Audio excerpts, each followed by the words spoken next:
हाल ही में भारत ने ऑपरेशन सिंदूर के तहत पाकिस्तान में आतंकी ठिकानों पर हमला किया था। यह हमला 22 अप्रैल को जम्मू कश्मीर के पहलगाम में हुए आतंकी हमले का जवाब था, जिसमें 26 लोग मारे गए थे। इस हमले के बाद कोलंबिया सरकार ने पाकिस्तान में मारे गए लोगों के लिए शोक जताया था, जिससे भारत नाराज हो गया। शशि थरूर के नेतृत्व में एक भारतीय सर्वदलीय प्रतिनिधिमंडल कोलंबिया गया था। इस डेलीगेशन में बीजेपी, शिवसेना, टीडीपी और अन्य पार्टियों के सांसद शामिल थे। इनका मकसद था दुनिया को भारत की आतंकवाद के खिलाफ नीति बताना और पाकिस्तान के आतंकवाद से रिश्तों को उजागर करना। बोगोटा, जो कोलंबिया की राजधानी है, एक प्रेस कॉन्फ्रेंस हुई जिसमें कांग्रेस सांसद शशि थरूर ने कहा, हम कोलंबिया सरकार के रवैये से थोड़े निराश थे। उन्होंने भारतीय हमलों के बाद पाकिस्तान में मारे गए लोगों के लिए संवेदना जताई, जबकि आतंकवाद के शिकार लोगों के साथ सहानुभूति दिखानी चाहिए थी। उसके बाद उन्होंने कहा, आतंकवादियों और निर्दोष लोगों में कोई समानता नहीं हो सकती। जो लोग आतंकवादी भेजते हैं और जो लोग अपनी रक्षा करते हैं, उनके बीच कोई तुलना नहीं हो सकती। आगे उन्होंने कहा कि भारत सिर्फ अपनी आत्मरक्षा कर रहा है। अगर इस मुद्दे पर कोई गलतफहमी है तो हम उसे दूर करने के लिए यहाँ हैं।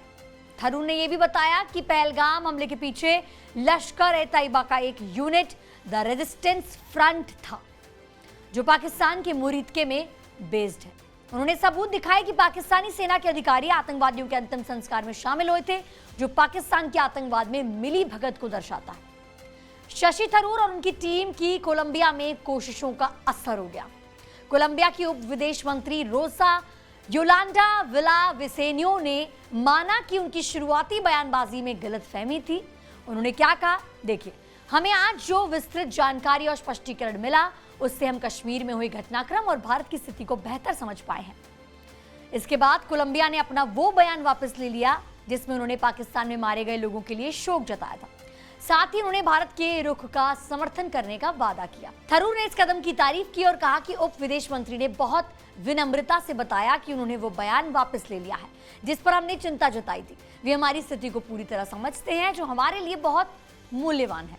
कोलंबिया में शशि थरूर के नेतृत्व वाली सर्वदलीय भारतीय टीम के साथ बीजेपी सांसद तेजस्वी सूर्या ने क्या कहा, चलिए आपको बताते हैं। पहलगाम में 22 अप्रैल को हुए आतंकी हमले में 26 लोग मारे गए थे।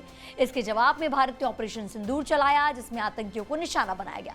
पर्यटकों की हत्या और आतंकियों को मार गिराने में फर्क है। इन दोनों को एक समान नहीं माना जा सकता। कोलंबिया ने पहले पाकिस्तान में मारे गए लोगों के लिए शोक जताया था, जो गलत था। हमने उन्हें बताया कि भारत ने सिर्फ आतंकियों को निशाना बनाया, ना कि आम नागरिकों को। कोलंबिया की उप विदेश मंत्री और अधिकारियों ने हमारे तर्कों को समझा और अपना बयान वापस ले लिया। उन्होंने भारत की आतंकवाद विरोधी रुख को पूरा समर्थन दिया। तेजस्वी सूर्या ने साफ किया कि भारत आतंकवाद के खिलाफ मजबूती से लड़ रहा है और कोलंबिया का बयान वापस लेना भारत की कूटनीतिक जीत है। शशि थरूर की अगुवाई में भारतीय प्रतिनिधिमंडल ने कोलंबिया को भारत का पक्ष समझाने में सफलता हासिल की। कोलंबिया अब भारत की आतंकवाद विरोधी रुख का समर्थन करेगा। इस डेलीगेशन ने बोगोटा में महात्मा गांधी की मूर्ति पर श्रद्धांजलि दी, जो वहां की तादेओ लोजानो यूनिवर्सिटी में है। कोलंबिया से डेलीगेशन अब ब्राजील जाएगा। ये 5 देशों की अपनी यात्रा के अंतिम चरण में अमेरिका जाएगा।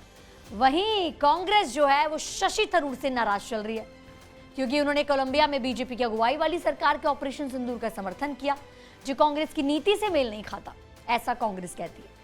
थरूर ने कोलंबिया में ऑपरेशन सिंदूर को संतुलित बताया, जिसे कांग्रेस में बीजेपी सरकार का समर्थन माना। सीनियर नेता जो कांग्रेस के हैं, उन्होंने कहा कि थरूर ने लक्ष्मण रेखा पार की है। कई कांग्रेस नेता थरूर को बीजेपी का प्रवक्ता कह रहे हैं। क्या थरूर बीजेपी की ओर झुक रहे हैं क्या, या भारतीय होने का फर्ज निभा रहे थे वो वहां पर? आप अपनी राय कमेंट सेक्शन में हमें जरूर बताएं।